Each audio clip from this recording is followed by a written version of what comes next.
Unification of मूल निवासी बहुजन्स, ये फर्स्ट पार्ट है।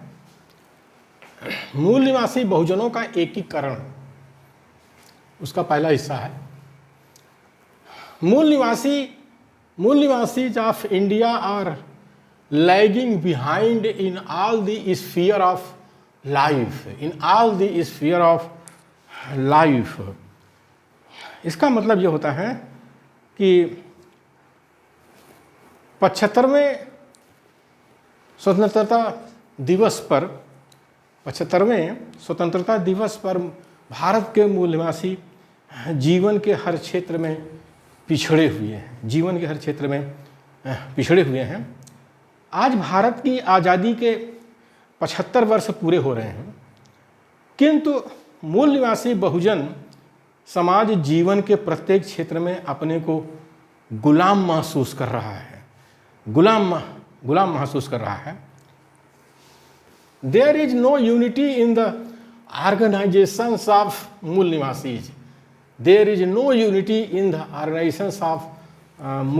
निवासीज। भारत के मूल निवासियों के जो संगठन हैं उनमें कोई एकता नहीं है, यूनिटी नहीं है, एकता नहीं है। बहुत थोड़े से लोग ही पढ़ लिख पाए हैं। इन 75 सालों में बहुत थोड़े से लोग ही पढ़ लिख पाए हैं जो हमारे मूल निवासी बहुजन समाज के हैं। वो थोड़े से पढ़े लिखे लोगों ने अपने अपने ढंग से सामाजिक, सांस्कृतिक, धार्मिक, राजनैतिक संगठन बनाए हैं। अब इन संगठनों में एकता हो सके तो मूल निवासी बहुजनों की एक बहुत बड़ी ताकत बन सकती है। ये ताकत उनको गुलामी से मुक्ति दे सकती है। इसीलिए मूल निवासी बहुजनों की एकता के लिए हम लोग चिंतित हैं। ये एकता कैसे हो, इसे एक चुनौती मानना चाहिए। इस पर शोध कार्य होना चाहिए और इस पर रिसर्च होना चाहिए कि कैसे एकता स्थापित हो मूल निवासी बहुजन की, जो कि 7000 जातियों में विभाजित है। इस भारत देश में 90% आबादी है, लेकिन 7000 जातियों में विभाजित है। शोध कार्य के लिए सेमिनार, वर्कशॉप, संगोष्ठी, कॉन्फ्रेंस, ये सब होने चाहिए, होने चाहिए। Organise seminars on the issue of unity, यानी जो एकता के मुद्दे पर सेमिनार तो होने ही चाहिए, we must organise seminars, workshop, symposium, conferences on the issue of unity. मूल निवासी शिक्षित वर्ग की एक समस्या यह है कि उनका शैक्षिक स्तर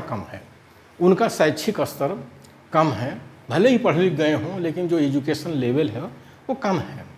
परिणाम यह होता है कि वो संगठन को लेकर गंभीर चिंतन मनन नहीं करते। जो कुछ करते भी हैं तो फ्री स्टाइल ढंग से करते हैं। उसका कोई ठोस आधार नहीं होता है। लोग अपने अपने ढंग से सोचते रहते हैं कि हम ऐसे संगठन बना लेंगे, वैसे बना लेंगे। इसीलिए उनका ऐसा मानना है कि आंदोलन शास्त्र और संगठन शास्त्र विश्वविद्यालयों में नहीं पढ़ाया जाता। जो मूल निवासी बहुजन के बुद्धिजीवी हैं वो उनका शैक्षिक स्तर कम है, तो वो ऐसा मानते हैं कि आंदोलन शास्त्र और संगठन शास्त्र विश्वविद्यालयों में नहीं पढ़ाया जाता। Importance of the subjects of social sciences, humanities and managerial sciences. आखिर क्या मानविकी के विषय आम जनमानस को आंदोलित नहीं